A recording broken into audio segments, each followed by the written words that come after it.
القاتل المتسلسل. 12 جريمة قتل ما بين عامي 1972 و 1990. هل يمكن للعفو عن القاتل أن يزيد شراهته للقتل؟ هذا ما حدث تحديدا في منطقة قريبة من نهر جينيسي في الولايات المتحدة الأمريكية، عندما تم العثور على جثة الشابة دوروثي بلاكبورن في مارس عام 1988. كانت تبلغ 27 عاما، وحسب تصريحات المحققين توفيت دوروثي بعد أن تم خنقها ورمي جثتها في النهر، حيث عثر عليها من قبل بعض الصيادين هناك. لم يتمكن المحققون وقتها من فك لغز الجريمة. لقد كان الأمر فظيعا، ولم نستطيع التوصل إلى أي خيط لحل تلك الجريمة البشعة. مرت أكثر من سنة بعد الجريمة ليواجه المحققون جريمة أخرى في سبتمبر من عام 1989، وبنفس الأسلوب: خنق الضحية ثم رمي الجثة في نهر جينيسي. وتكررت الحادثة في أكتوبر من نفس العام بالعثور على جثتين أخريين تلاهم الجريمة الرابعة في يوم عيد الشكر، وجميع تلك الجرائم بقيت دون حل. اكتشفت السلطات المحلية نمطاً من السلوك المتعلق بالقاتل، مما دفعهم إلى طلب مساعدة محللي ال FBI. الخنق ورمي الجثث في الأنهار نظريات وجهت أصابع الاتهام بشأن هوية القاتل المحتمل. لقد كان أسلوب القتل متشابها في كل تلك الجرائم، لذلك اتجهنا إلى نتيجة تعددت الجريمة والقاتل واحد. حدد محللو السلوك أيضا أن القاتل يعود إلى موقع جرائمه إما لإخفاء الجثة أو للاستمتاع بقتل الضحايا الجديدة. ظهرت 3 جثث أخرى بين ديسمبر 1989 ويناير 1990، كانت جميعها نساء شابات. قامت السلطات بفحص سجلات السوابق الجنائية للمشتبه بهم المحتملين، ولكن دون جدوى. وفي 2 يناير عام 1990 حدثت تطورات في القضية، حيث رصدت طائرة هليكوبتر تابعة للشرطة رجلاً على جسر بالقرب من إحدى ضحايا القتل. كانت هناك شاحنة صغيرة بالقرب منه، وعلى الرغم من وجود رجال الشرطة بالقرب من الموقع، إلا أن القاتل تمكن من الفرار. أدى فحص لوحات الشاحنة إلى اعتقال القاتل في 4 يناير، وعرف هذا الاعتقال بأنه وضع حداً لانتشار جرائم القتل التي استمرت لمدة 21 شهراً وأسفرت عن اكتشاف 12 جثة. وأما هوية القاتل فكان آرثر شاوكروس. ولد في مدينة كيتيري بولاية ماين في 6 يونيو عام 1945، ونشأ كطفل غير سعيد. كان آرثر شخصا مضطربا، وكان يندلع في نوبات غضب تؤدي إلى كسر النوافذ وضرب زوجته، وقد قام بقتل 12 شخصا على مدى 17 عاما.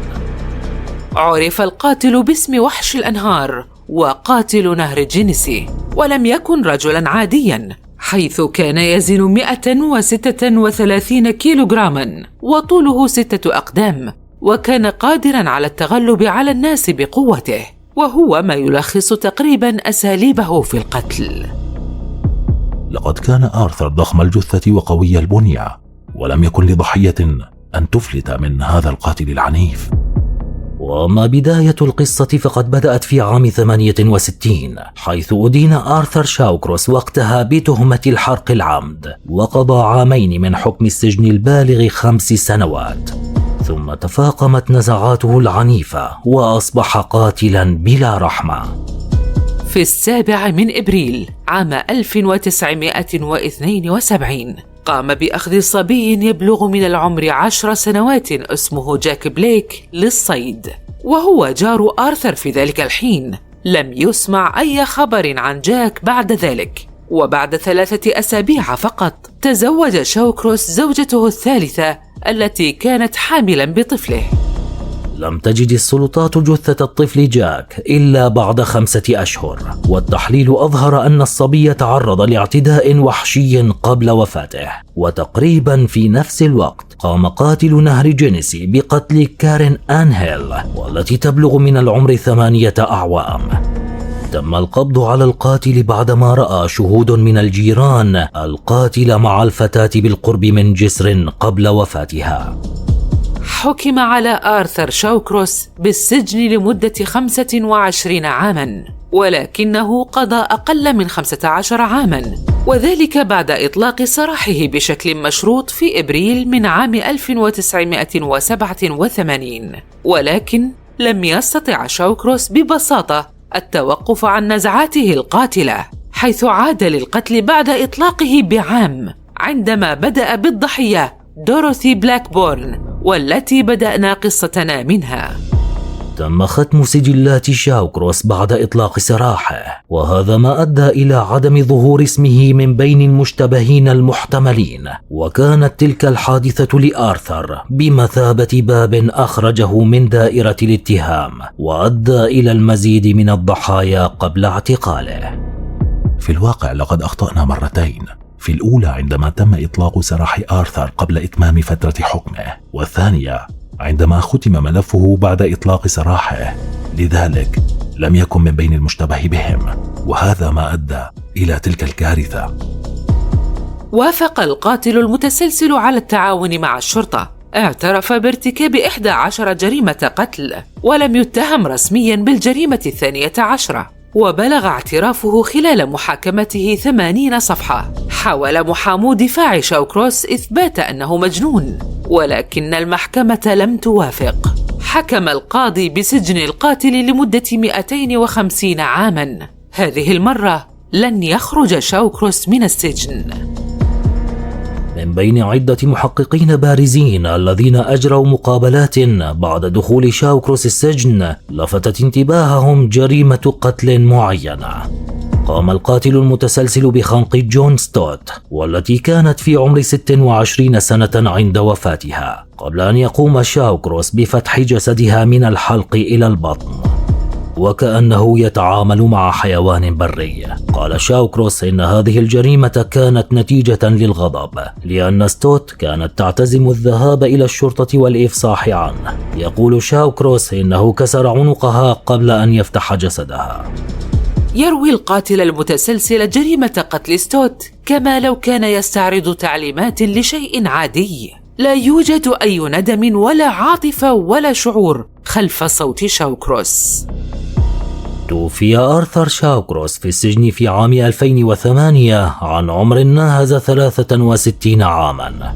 لم يضيع كل وقته هناك. اتخذ القاتل المتسلسل لوحات تصويرية مشرقة لفراشات وحياة برية ومناظر مائية. وصف حاكم نيويورك جورج باتاكي أعمال شاوكروس الفنية بأنها مثيرة للاشمئزاز، لأن اللوحات الرقيقة لم تظهر الوحش الذي يكمن داخله.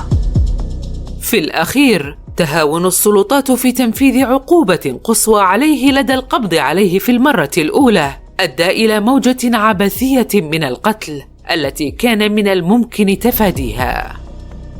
أعزائنا المتابعين، كنا معكم في التعليق الصوتي أنا سارة سعود وسامر يونس.